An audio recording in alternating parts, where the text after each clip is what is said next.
Hello friends, कैसे हैं आप लोग। आई होप आप लोग अच्छे होंगे। आज पुनः हम लोग सीखने और सिखाने की प्रक्रिया में तब्दील होने जा रहे हैं। इस सीखने और सिखाने की प्रक्रिया में आज हम लोग संस्कृत प्रत्यय में तद्धित प्रत्यय का जो एग्जाम्पल चल रहा था उसी का अध्ययन करेंगे। ठीक है दोस्तों, तो चलिए आज हम लोग शुरू करते हैं। तो तद्धित प्रत्यय में आज हम लोग तल प्रत्यय के बारे में, किसके बारे में पढ़ेंगे दोस्तों। तल प्रत्यय। तल प्रत्यय क्या है? तो तल प्रत्यय तद्धित प्रत्यय का एक एग्जाम्पल है ना दोस्तों। तद्धित प्रत्यय का एक एग्जाम्पल कौन है? तल प्रत्यय है। ठीक है, तो चलिए अब समझते हैं कि तल प्रत्यय क्या होता है, कैसे समझेंगे जो ध्यान से। तो देखिए दोस्तों, लिखा गया है कि जिन शब्दों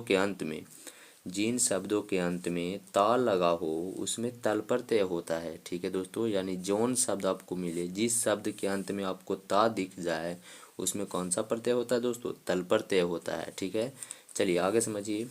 अब हम लोग समझते हैं, या इसको हम अलग तरीका से बोल सकते हैं कि यदि किसी शब्द में तल प्रत्यय लगाया जाता है, यदि किसी शब्द में कौन प्रत्यय लगाया जाएगा? तल प्रत्यय, तब वो कर लास्ट में क्या जुड़ जाएगा दोस्तों? ता जुड़ जाएगा। क्या जुड़ जाएगा? ता।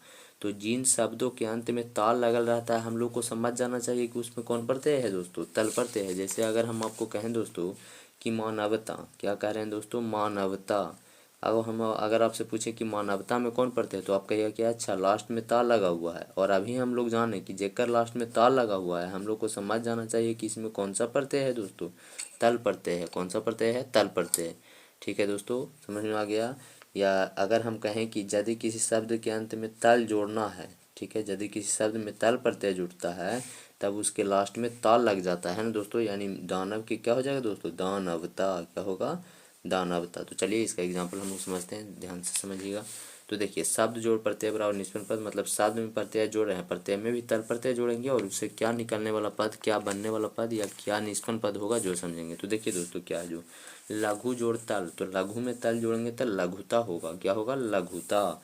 ठीक है दोस्तों, उसी प्रकार से आगे देखिए, पशु में तल जोड़ेंगे तो पशुता होगा ना दोस्तों। पशु जोड़ तल बराबर पशुता। आगे देखिए, पाटू जोड़ तल बराबर पाटुता होगा, है ना दोस्तों। चलिए आगे समझते हैं। मूर्ख जोड़ तल बराबर मूर्खता। विद्वस जोड़ तल बराबर विद्वता। ठीक है दोस्तों, गुरु जोड़ तल बराबर गुरुता। वीर जोड़ तल बराबर वीरता। ठीक है दोस्तों, महत जोड़ तल बराबर महता। सभ्य जोड़ तल बराबर सभ्यता। मानव जोड़ तल बराबर मानवता होगा ना दोस्तों। तो समझ में आ गया होगा। अब ध्यान से समझिए, क्वेश्चन आपको एग्जाम में ऐसे पूछा जा सकता है कि पशुता में कौन सा प्रत्यय है, तो आप देखिएगा लास्ट में क्या लगा हुआ है? ता। और हम लोग जानते हैं कि जिस शब्द के अंत में ता लगा हुआ है, पशु शब्द है और इसके अंत में ता लगा हुआ है, तो इसमें कौन सा प्रत्यय होगा दोस्तों? तल प्रत्यय होगा ना।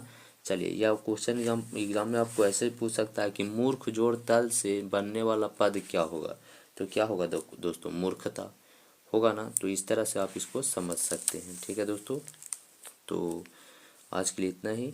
धन्यवाद दोस्तों।